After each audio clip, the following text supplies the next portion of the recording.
Hai guys, my name is Mikhail and Assalamualaikum warahmatullahi wabarakatuh. Jadi pada kegiatan hari ini, bukan kegiatan sih, video yang kali ini saya akan buat ya. Saya ingin membahas sebuah materi dalam ilmu fundamental di KLA Batch 9. Karena saya salah satu mahasiswa, bukan mahasiswa, siswa dari sana.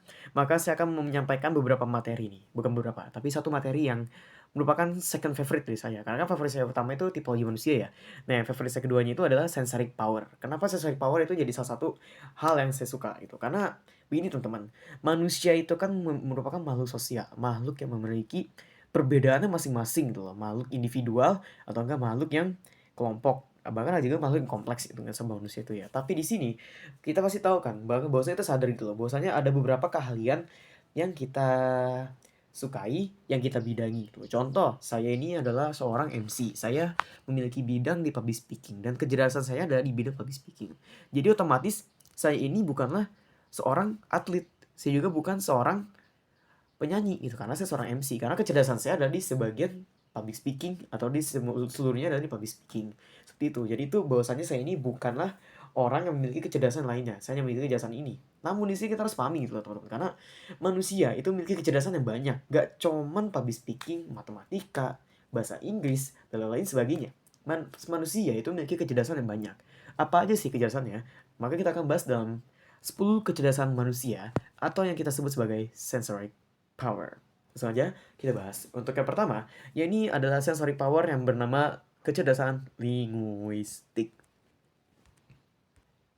Maksudnya apa tuh kecerdasan linguistik? Maksudnya apa sih? Linguistik tuh apa? Secara bahasa definisi itu apa? Secara kiasannya aja lah ya, linguistik, language lah ya. Jadi hitungannya linguistik itu adalah kemampuan membahasakan sesuatu, menulis atau enggak mungkin menguasai bahasa, ya atau enggak mungkin kalau misalnya dengan satu kata benda pun kita bisa mendeskripsikan atau bisa membuat sebuah kalimat. Contoh nih, contoh. Misalnya ini ada uang 500 perak misalnya, ini ada gope ya, mungkin ada misalnya gope tuh ya, gope ini saya coret-coret by the way. Dengan uang 500 perak ini, saya bisa membuat sebuah kalimat atau sebuah kata.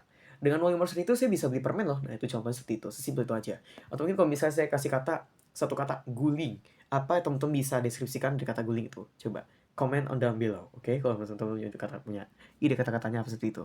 Nah, kecerdasan linguistik ini sangat penting untuk kita semua untuk kuasai karena kan selain meningkatkan ilmu komunikasi kita terhadap orang-orang, ilmu linguistik ini juga sangat-sangat berguna untuk kita untuk menyusun kata yang tepat atau enggak bahasa itu improvise yang tepat dan benar, yang sopan, beretika dan lain sebagainya. Nah, contoh profesi yang sangat-sangat melekat dengan linguistik ini ya, kalau misalnya teman bingung, tapi linguistik itu maksudnya kecerdasan gimana sih? Ada contohnya nggak? Contoh orang yang punya linguistik itu gimana? Saya contoh nih, pertama penerjemah, ahli bahasa ya, ahli bahasa ya. Penerjemah atau ahli bahasa, maksudnya ialah ada juga namanya guru. Guru itu merupakan salah satu kecerdasan linguistik yang sangat bagus karena dengan materi yang rumit, namun guru itu bisa menjelaskan dengan cara sederhana sehingga murid itu paham. Itu ada linguistik sangat luar biasa teman-teman. Itu kemampuan dapodik yang sungguh-sungguh penting dan sangat-sangat luar biasa untuk dikuasai. Selanjutnya ialah jurnalis atau mungkin reporter atau public speaker, MC dan lain sebagainya. Itu adalah salah satu profesi yang sangat melekat dengan kemampuan linguistik. Seperti itu ya. Itu contoh dari kecerdasan sensory power linguistik. Itu teman-teman ya. Oke, selanjutnya yang kedua ialah logical atau kemampuan menalarkan atau melogikakan sesuatu dengan memecahkan masalah. Jadi intinya logical ini sesuai namanya logic, logika. Jadi itu ini ada suatu kecerdasan manusia yang mengutamakan logika dan juga pikiran secara nalar. Jadi apapun itu teman-teman, kalau misal diberikan sebuah semacam studi kasus atau mungkin sebuah permasalahan, teman-teman itu nggak cuma cari siapa pelakunya, siapa ininya, lain-lain, tapi teman-teman menggali kasus tersebut secara logika dan nalar, mencari tahu bukti-buktinya, kronologi dan lainnya secara tepat hingga bisa memecahkan masalah tersebut secara logika juga secara masuk akal. Itu ada contoh dari orang-orang yang memiliki kecerdasan secara logika. Contohnya mungkin kalau dalam pelajaran itu kita kalau belajar matematika pasti kan hitungannya harus pakai logika ya. Nah, contoh seperti itu teman-teman. Dengan logika tambah-tambah berapa kali berapa masih segini gitu. Atau enggak mungkin dengan pelajaran simple kayak PKN, IPA, IPS dan lain sebagainya, itu ada pelajaran yang biasa menggunakan logika, logika sosial dan juga logika secara logical sendiri itu. Ya, itu teman-teman. Contoh profesi nih yang melekat dari kecerdasan sensory power secara logika ialah ilmuwan, detektif, atau mungkin programmer. Karena ketiga profesi ini satu pastinya ada beberapa rumus yang harus dikuasai, terutama programmer loh. Kalau enggak seorang coding itu IT, anak-anak IT itu pasti matematika harus bagus banget, atau enggak astronot yang harus paham cara membuat astronomi, atau mungkin seorang profesor dan lain sebagainya itulah ya. Ilmuwan juga salah satu pengguna sensory power logical yang paling paling kita tahu semua, bahkan paling pesat dan paling itu bahasa itu ya, susah sih jelasinnya itu loh. Oke, yang ketiga ialah kemampuan spesial, spasial, bukan spesial, tapi spatial. Tulisannya SPATIAL, dibaca spasial atau spesial ya sebenarnya. Nah, kemampuan ini adalah kemampuan untuk mengkonsepkan sesuatu di dalam pikiran, atau bahasanya simpelnya imajinasi. Kenapa ini termasuk satu kecerdasan manusia? Dikarenakan kemampuan spasial ini adalah satu kemampuan yang nggak semua orang punya gitu loh. Saya paham bahwa mungkin semua orang punya imajinasi, punya semacam kemampuan di luar otak mereka, atau mungkin bahasanya out of the box mereka. Namun tidak semuanya imajinasi yang dikonsepkan itu merupakan sebuah imajinasi yang liar dan imajinasi yang tepat itu loh. Contohnya kalau misalnya teman-teman mungkin ingin melukis gitu ya, ingin melukis dan lainnya, belum tentu lukisan yang ada di imajinasi teman-teman itu bisa dikonsepkan secara nyata. Nah, orang yang memiliki kemampuan kecerdasan spasial ini biasanya tuh punya ide atau punya konsep sesuatu di dalam pikiran atau di dalam otaknya hingga berbentuk sebuah imajinasi, dan itu bisa menjadi sebuah hal yang unik dan hal baru untuk kita semua itu. Contohnya mungkin arsitek yang bisa aja dia ngebuat desain konsep atau pakar bentuk rumah atau mungkin sebuah bangunan yang baru, atau kan mungkin sutradara ya, karena sutradara itu kalau misalnya kasih scriptwriter sama dikasih skrip sama scriptwriternya, dia tuh harus bisa mengimajinasikan scene-nya itu seperti apa dengan skrip yang ada di tangan itu, seperti itu. Atau kan mungkin seorang komikus loh, karena seorang komik itu tidak hanya mementingkan sebuah gambar atau karyanya atau hasil karya karya tangannya, melainkan alur cerita dan konsep komik apa yang ingin dibuat, seperti itu teman-teman ya. Itu dari spatial atau mungkin sensory power yang ketiga. Selanjutnya ialah kinetik. Kinetiknya mungkin cocok ya buat teman-teman semua yang sering jogging atau olahraga, karena kemampuan ini adalah kemampuan mengolah fisik dan menguasai gerakan tubuh.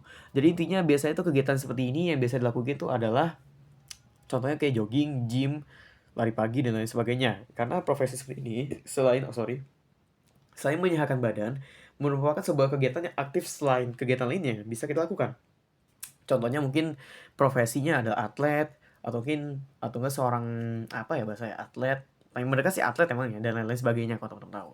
Selanjutnya ialah musical. Sesuai namanya, musical, kemampuan berhubungan dalam musik dan irama. Jadi teman-teman tuh bisa membuat sebuah aturan musik, membuat tangan nada baru, buat chord-chord musik, mengulik lagu dengan mudah, bermain alat musik, atau enggak teman-teman yang sedikit-dikit atau musik langsung pencet-pencet, langsung ngejreng-ngejreng gitar, itu ada contoh kemampuan kecerdasan secara musikal. Selanjutnya ialah interpersonal atau kemampuan menjalin hubungan dan memahami orang lain. Jadi intinya contohnya kita ini memiliki sebuah chemistry atau bonding yang kuat dengan orang lain. Jadi tuh dengan kecerdasan ini kita bisa membangun perjalanan hubungan yang baik dengan orang, bisa memahami bagaimana orang lain berpikir, bagaimana perasaan orang itu, atau enggak bisa memahami kendala atau masalah yang orang itu alami. Contohnya yang paling mendekati ialah psikolog. Psikolog itu kan pasti kita datang untuk rehabilitasi ya, untuk atau apa sih bahasa itu, untuk semacamnya mungkin menenangin diri, untuk khusus, untuk menghilangkan stres dan lainnya. Itu cocoknya dengan orang yang interpersonal, karena kepribadian atau kecerdasan ini adalah kecerdasan yang mengutamakan perasaan serta memahami orang lain, seperti itu teman ya. Ya selain psikolog mungkin contohnya motivator, atau enggak mungkin seorang bimbingan konseling, seperti itu contohnya teman-teman ya, atau guru BK lah, seperti itu contohnya. Oke. Selanjutnya ialah intrapersonal. Intra dan inter ini dua hal yang berbeda ya. Ini intra. Intrapersonal adalah kemampuan memahami karakter dan sifat diri sendiri. Jadi lingkupnya internal atau diri sendiri. Sedangkan kalau intrapersonal atau eksternal atau lingkupnya itu orang lain. Sedangkan intra ini lingkupnya diri sendiri. Karena kemampuan intrapersonal ini membuat kita sadar gitu loh. Lu ngapain sih terlalu pusingin mikirin orang lain, tapi diri lu sendiri gak lu pikirin. Nah itu contoh seperti itu. Contohnya ya profesi yang paling mendekati ya mungkin muhasabah lah ya. Mungkin selain muhasabah yang tahu, silakan comment down below. Selanjutnya ialah action, kemampuan untuk langsung mengerjakan dan memutuskan sesuatu. Jadi buat teman-teman semua yang kebanyakan mikir, mereka bingung kayak gue dikasih tugas ini, dikasih amarat ini, tapi bingung kayak mikirnya tuh lama banget kayak nanti ujung bakal gimana ya. Nah orang yang action itu nggak bakal seperti itu. Dia tuh kalau misalnya dikasih sesuatu atau mungkin menghadapi sesuatu, dia akan langsung dapat idenya kayak gimana, langsung dikejar sama dia, langsung memahami keputusan siapa, langsung dikejar sama dia, seperti itu adalah orang yang action. Selanjutnya ialah spiritual, adalah kemampuan yang memahami berkaitan dengan keimanan dan agama. Contohnya mungkin profesi mendekati ya ustadz, mungkin pendeta, ahli agama dan lain sebagainya. Kenapa profesi ini bukan profesi yang penting? Semua orang pasti punya agama. Kita pasti punya Tuhan, punya sosok yang kita anut. Dan pasti setiap orang memiliki kepercayaan agamanya masing-masing. Makanya ilmu spiritual ini sangat penting untuk kita kuasain. Dikarenakan kemampuan agama itu atau mungkin agama adalah salah satu jalur kita selain menuju kebaikan dan juga bisa menuju kita sebuah ketenangan. Itu adalah ilmu spiritual. Dan terakhir adalah natural atau kemampuan menyelaraskan diri dengan alam sekitar.